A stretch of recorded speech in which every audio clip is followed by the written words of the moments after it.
तो चलिए दोस्तों, आज सीडीपी का अगला सेशन लेके चलते हैं और यह सब वही क्वेश्चन है जो प्रीवियस ईयर में पूछ चुका है। तो चलिए बिना टाइम वेस्ट किए हुए क्वेश्चन पर आते हैं।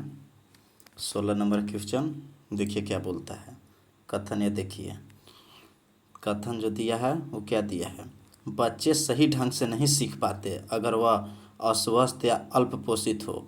यहाँ पर अल्प पोषित मतलब हुआ कि जिसका विकास पूरी तरह से नहीं हुआ हो, वो चाहे मेंटली रूप से हो या फिर फिजिकल रूप से। तो इसमें रीजन क्या दिया है देखिएगा।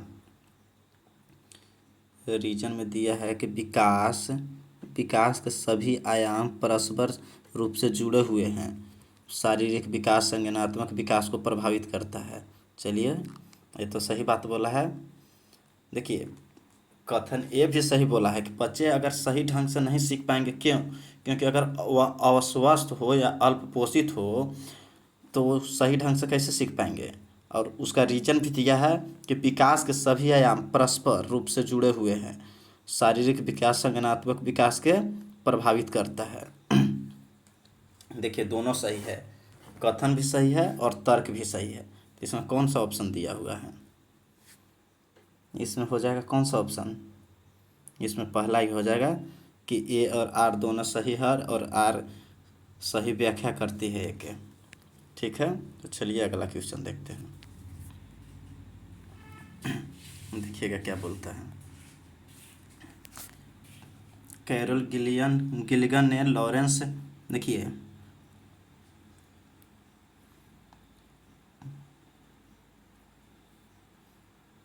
कैरोल गिलिगन ने लॉरेंस कोहलबर्ग के नैतिक विकास के सिद्धांत को समालोचना करते हुए तर्क दिया कि पुरुषों का नैतिक आधार क्या है जबकि स्त्रियों के नैतिक आधार क्या है। आप लोग जानते होंगे कि कैरोल गिलिगन ने क्या बोला था। देखिए, इसमें ज़्यादा कुछ नहीं है। देखिए, पुरुष जो है ना, वो पुरुष अगर कुछ मतलब अपना आधार किसी ऊपर रखेगा ना तो वो न्याय करेगा। उसको उतना कुछ लेना नहीं है, वो सही और गलत में डायरेक्ट फैसला देगा कि हाँ जो सही है वो सही है, जो गलत है वो गलत है। लेकिन जब स्त्री के बात आएगा ना तो उसका नैतिकता का जो आधार है ना वो देखभाल रहेगा। देखभाल, तो देखिए दोनों दे दिया है पहले नंबर पर, इसलिए पहला नंबर टिक कीजिए और आगे बढ़िए। चलिए आगे बढ़ते हैं। चलिए आगे 18 नंबर क्वेश्चन को जूम करते हैं। देखिए इसमें क्या दिया है, पढ़िएगा क्वेश्चन। निम्नलिखित में से कौन सा प्रश्न विश्लेषण व मूल्यांकन जैसी उच्चतर संज्ञानात्मक कौशल का आकलन करता है? हायर ऑर्डर थिंकिंग, उच्चतर संज्ञानात्मक कौशल का आकलन, जिसमें मतलब कि उसको पता चले कि वो उसको सोचने की क्षमता को विकास हो। तो देखिए कौन सा हो गया। पहला में क्या दिया है, आपने क्षेत्र में आप निजी और सार्वजनिक स्वास्थ्य सेवाओं के बीच क्या अंतर पाते हैं और क्यों। इसमें वो क्या कर रहा है, बच्चा सोच रहा है कि निजी जो है और सार्वजनिक जो है स्वास्थ्य केंद्र जो सरकारी मतलब हॉस्पिटल होता है उसमें क्या अंतर है और क्या क्यों है, ऐसा क्यों है। तो उसमें वो अपना माइंड लगाएगा कि ऐसा क्यों है। उसमें अंतर करने के लिए बहुत चीज़ों पर उस पर ध्यान फोकस करना पड़ेगा कि ये क्या क्या अंतर है। दूसरा हम देखते हैं कि क्या दिया है आंसर। नागरिक अधिकार अधिनियम 1964 क्या प्रस्तावित करता है। तो डायरेक्टली है, जो प्रस्तावित करता है उसमें डायरेक्ट बच्चा लिख देगा। इसमें 2 आंसर और होगा, 4 में रहेगा। तीसरा में है कि बिहार में कितने राज्य हैं। तो कोई भी बच्चा डायरेक्टली बता देगा कि बिहार में कितना राज्य है। और फिर क्या है कि विधानसभा के सदस्य कैसे चुने जाते हैं। तो ये सब जो भी है ना वो डायरेक्ट बच्चा बताएगा। लेकिन जो पहला जो आंसर था ना इसमें, देखिए पहला जो था ये जो आपने क्षेत्र में आप निजी और स्वास्थ्य सार्वजनिक स्वास्थ्य सेवाओं के बीच क्या अंतर पाते हैं और क्यों, यही इसका आंसर होगा। क्योंकि इसमें वह काफ़ी बच्चा सोच विचार रहा है। जहाँ सोच विचार करेगा वहीं देखिए यहाँ पर दिया है test higher order thinking skill, यहाँ पर दिया ना है। उसमें हायर ऑर्डर थिंकिंग स्किल उसका डेवलप वही से होगा जिसमें वह अपना दिमाग का इस्तेमाल करेगा, सोचेगा विचारेगा। चलिए आगे बढ़ते हैं। इसका पहला आंसर हो गया। चलिए 19 नंबर क्वेश्चन पाइए, क्या कह रहा है। यहाँ से पढ़िएगा, अभी कथन और कारण वाला आंसर है इसका। किसी संप्रदाय को पढ़ाते समय एक शिक्षिका को अपने विद्यार्थियों के विपरीत दृष्टांतों और उदाहरणों पर विचार मंथन करने के लिए प्रोत्साहित करना चाहिए। सही बात है कि किसी संप्रदाय को पढ़ाते समय, देखिए, एक शिक्षिका को अपने विद्यार्थियों के विपरीत दृष्टांतों और उदाहरणों पर विचार मंथन करने के लिए प्रोत्साहित करना चाहिए। उसमें तर्क क्या दिया है कि गैर उदाहरण किसी संप्रदाय को समझने में कोई भूमिका नहीं निभाते हैं। तो गलत बात है। तो देखिए, क्योंकि पहला सही बोला है कि किसी भी संप्रदाय को पढ़ाते समय एक शिक्षिका को अपने विद्यार्थियों को विपरीत दृष्टांतों और उदाहरणों पर विचार मंथन करने के लिए, देखिए इसमें पॉजिटिव टैग दे रहा है, प्रोत्साहित करना चाहिए किस चीज़ में, तो विचार मंथन करने के लिए। तो ये तो पॉजिटिव चीज़ है, लेकिन इसमें सेकंड क्या दिया है, रीजन में क्या दिया है कि अगर वह बच्चा गैर उदाहरण चीज़ पर ध्यान देगा तो वह अपने बात को समझ नहीं पाएगा, अब इसका कोई भूमिका नहीं है। तो यहाँ इसका निगेटिव वर्ड। तब आंसर अपने से कीजिए, क्या होगा आंसर में। देखिए क्या होगा, ए और आर दोनों सही है। पहला में क्या दिया है कि ए और आर दोनों सही हैं और आर सही व्याख्या करता है कि, तो गलत हो गया। आगे बढ़िए, ए और आर दोनों सही है लेकिन आर सही व्याख्या नहीं करता है एक ही। अरे भाई कहाँ आर सही है। देखिए हाँ, तीसरा में आ गया कि ए सही है लेकिन आर गलत है। तीसरा नंबर घेर दीजिए, यही सही होगा, क्योंकि ए सही है लेकिन उसका रीजन सही नहीं दे पाया है। चलिए आगे बढ़िए।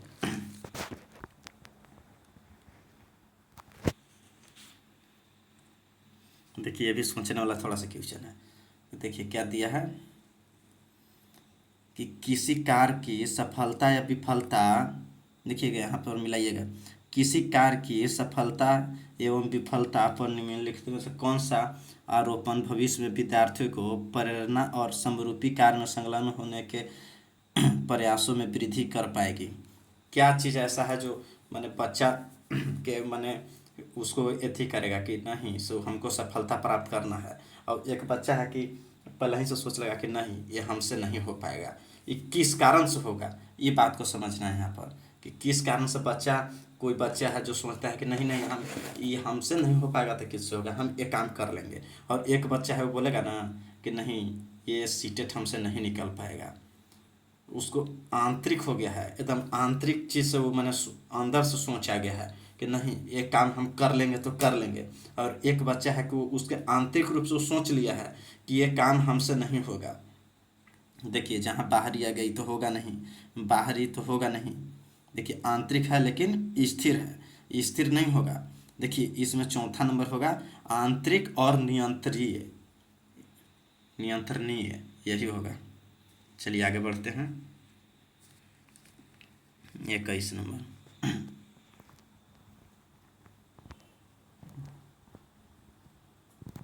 चलिए इस पे आइए। इस पे क्या कह रहा है कि निम्नलिखित में से कौन सा उदाहरण, निम्नलिखित में से कौन सा उदाहरण विकास के समीप दूरीभिमुखी यानी अधोगामी सिद्धांत को दर्शाता है। देखिए चलना सीखने से पहले क्षमताओं का विकास करता है नहीं, वायु का प्रभावी उपयोग हाथों का उपयोग करने की क्षमता से पहले होता है, व्यक्तिगत उंगलियों का गति एकीकृत करना सीखने से पहले उंगली पकड़ने में महारत हासिल नहीं की जा सकती है। और चौथा क्या दिया है कि शरीर के आकार तांत्रिक तंत्र के विकास के क्रम व गति अलग अलग होती है। पढ़ लिया सर। 21 नंबर, देखिए इसका होता है सेकंड नंबर आंसर कि बाह का जो उपयोग होता है ना, प्रभावी उपयोग होता है ना, हाथों को उपयोग करने की क्षमता से, हाथ जो उपयोग करते उससे पहले हाथ बाह जो होता है ना उसको हिलाने लगता है बच्चा, इसलिए होता है ये दूरीभिमुखी, समीप दूरीभिमुखी अधोगामी वाला। चलिए आगे बढ़ते हैं। चलिए आ गए अपना ले बात से। चलिए देखिए क्वेश्चन पढ़िए। लियो वाइगोत्स्की के विचार में निजी वाक्य के बारे में पूछा गया है। तो देखिए इसमें क्या दिया है कि कोई संज्ञानात्मक कार्य नहीं करता है। क्यों नहीं करेगा? जब वो अपने से आंतरिक से खुद से जब सोच रहा है, निजी वाक्य कर रहा है, तो क्यों नहीं करेगा? ये गलत हो गया। बच्चों के अहंकारी सोच को दर्शाता है, निगेटिव टैग वर्ड। अहंकारी सोच ये होगा नहीं। अगर वो निजी वाक्य कर रहा है तो संज्ञानात्मक विकास में बाधा कहाँ से पड़ेगा? उसमें तो उसका योगदान हो रहा है, विकास में तो योगदान होगा ना, बाधा थोड़ा ना होगा। देखिए यह एक महत्वपूर्ण सामाजिक कार्य करता है, ये सही है, इसका लगा लीजिए, पहला ही होगा। चलिए आगे बढ़ते हैं।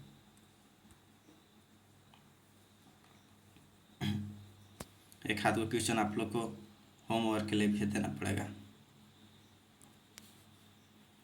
देखिए निम्नलिखित में से कौन सा प्रश्न वैचारिक समझ और आलोचनात्मक सोच को बढ़ावा देने का उदाहरण है?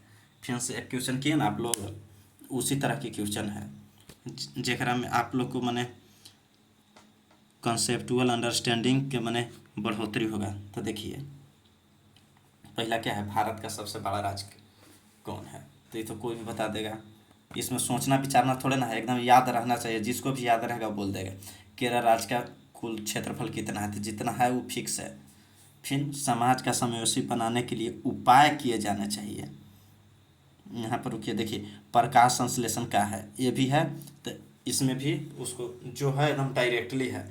लेकिन तीसरा नंबर देखिए, समाज को समावेशी बनाने के लिए क्या उपाय किए जाने चाहिए।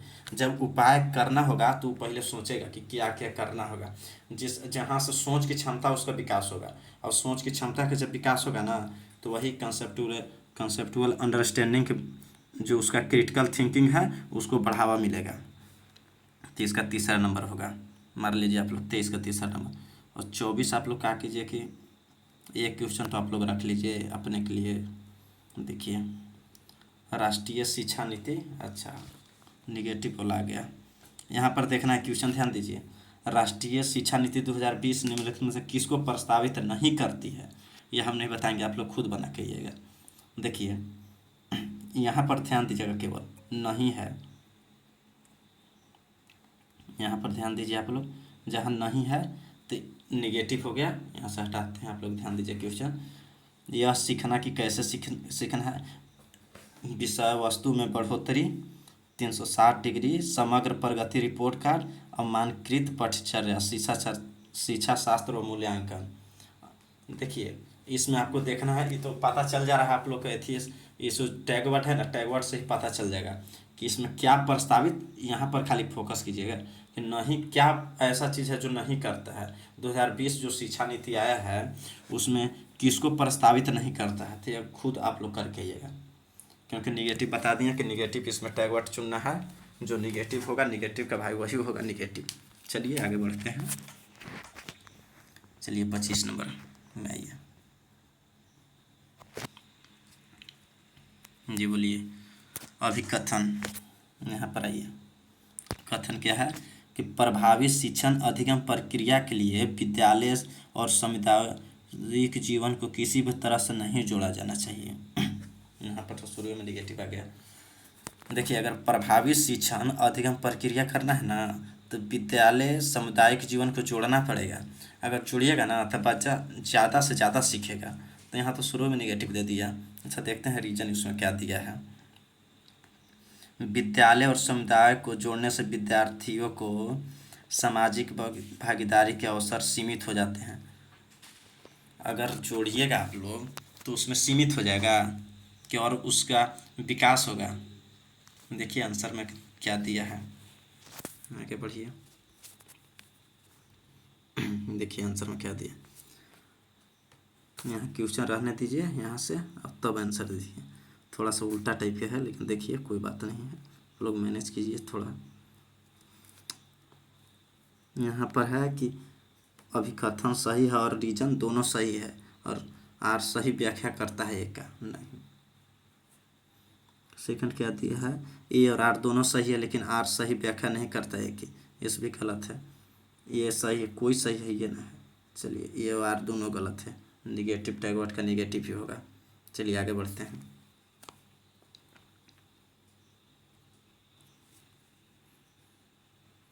चलिए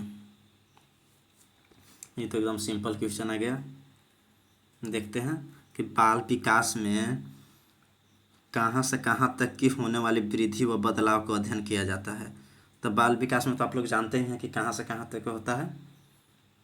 देखिए बाल विकास में पूछे ना तो उसमें गर्भधारण जब से होता है ना तब से लेके किशोरावस्था तक के होने वाली माने शारीरिक फिजिकल जो भी बदलाव है, सभी तरह के बदलाव होने वाले को क्या बोलते, उसी को बोलते हैं बाल विकास में। उसका अध्ययन किया जाता है। गर्भधारण से लेके और किशोरावस्था तक का अध्ययन किया जाता है कि उसमें किस तरह का बदलाव आता है। चलिए देख लिए, 4th नंबर होगा इसका आंसर। चलिए आगे बढ़ते हैं। क्या है, देखिए यहाँ पर कैरल गिल्गन ने लॉरेंस कोहलबर्ग के नैतिक विकास का समालोचना करते हुए तर्क रखा कि कोहलबर्ग ने नारीवादी नैतिकता जो किस चीज़ पर जोर देता, अभी न पढ़े हैं जिसमें पुरुष और महिलाओं का तुलना किया गया था, इन्हीं का था ना। चलिए देखते हैं क्या चीज़ दिया था। सामाजिक अच्छाई की चिंता, ये तो होगा नहीं। नैतिक आदर्शों, ये भी नहीं होगा। न्याय की नैतिकता नहीं। देखभाल की नैतिकता, अभी देखे थे ना, इसमें पहला नंबर हो जाएगा।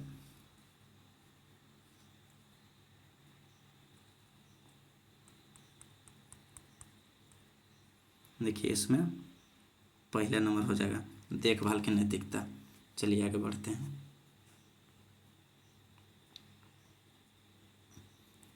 28 नंबर, उस प्रश्न को पहचान करें जो मूल्यांकन के कौशल का परीक्षण करता है।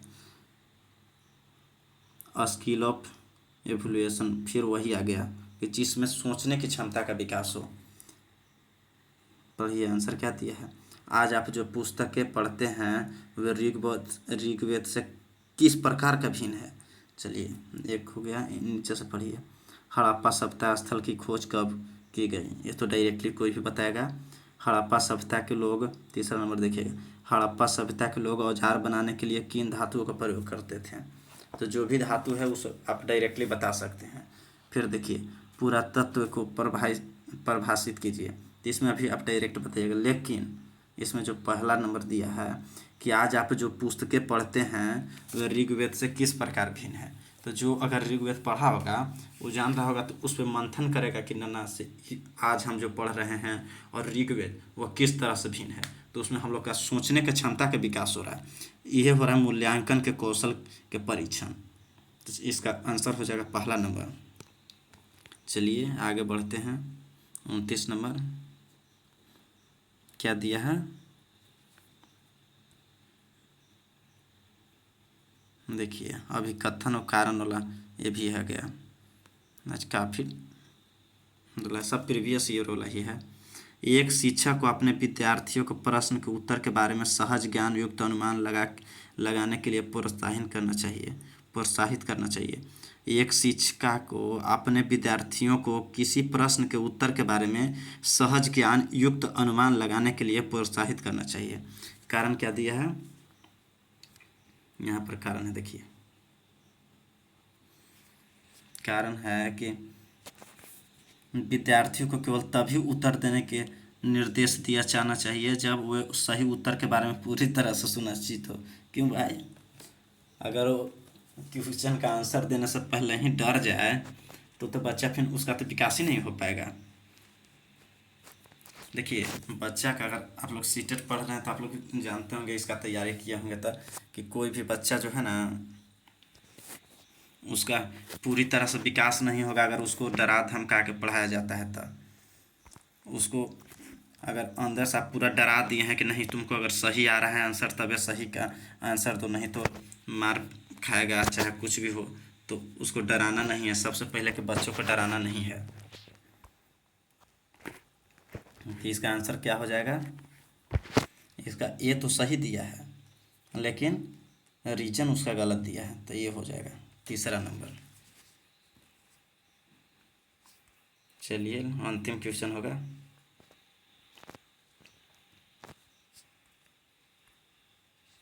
क्या दिया है? निम्नलिखित में से कौन सा विश्वास एक विद्यार्थी को भविष्य के प्रयासों के लिए प्रेरित करने की संभावना रखता है? देखिए, निम्नलिखित में से कौन सा विश्वास एक विद्यार्थी को भविष्य के प्रयासों के लिए प्रेरित करने की संभावना रखता है? ये क्वेश्चन हम एग्जाम्पल में दे दिए थे। देखिए आंसर में क्या है कि मैं बुद्धिमान नहीं हूँ। इसमें पॉजिटिव देखिएगा कि क्या पॉजिटिव है, कि मैं बुद्धिमान नहीं हूँ और मैं प्रयास में मेरी क्षमता पर कोई फर्क नहीं पड़ेगा। ये पॉजिटिव है, ये नहीं है। नीचे आइए, चौथा नंबर देखिए, मेरे पास विज्ञान में अच्छा प्रदर्शन करने की क्षमता नहीं है, इसे बदलना मेरे नियंत्रण से बाहर है। ये भी निगेटिव है। तीसरा नंबर देखिए, मैं एक बदकिस्मत व्यक्ति हूँ और मेरी किस्मत कभी भी मेरे लिए कभी भी दिए गए कार्य में मेरी सफलता का साथ नहीं देती है। देखिए ये भी निगेटिव है। देखिए दूसरा, अगर मैं यहाँ पर आइए, अगर मैं अपने प्रयत्न में आवश्यक प्रयास करता हूँ तो मैं दिए गए कार्य करने में सक्षम हूँ। देखिए पॉजिटिव है। तो अगर बच्चा कोई सोचेगा कि अगर मैं अपने हम कोई भी चीज़ में सक्सेस पाना है, अगर मैं प्रयास करूँगा तो उसमें सफल हो जाऊँगा, तो यह ना पॉजिटिव पॉइंट हो गया, तो इसलिए दूसरा हो गया। चलिए यही आज का लास्ट क्वेश्चन था। ठीक है, क्लास अब ख़त्म करते हैं। जय हिंद।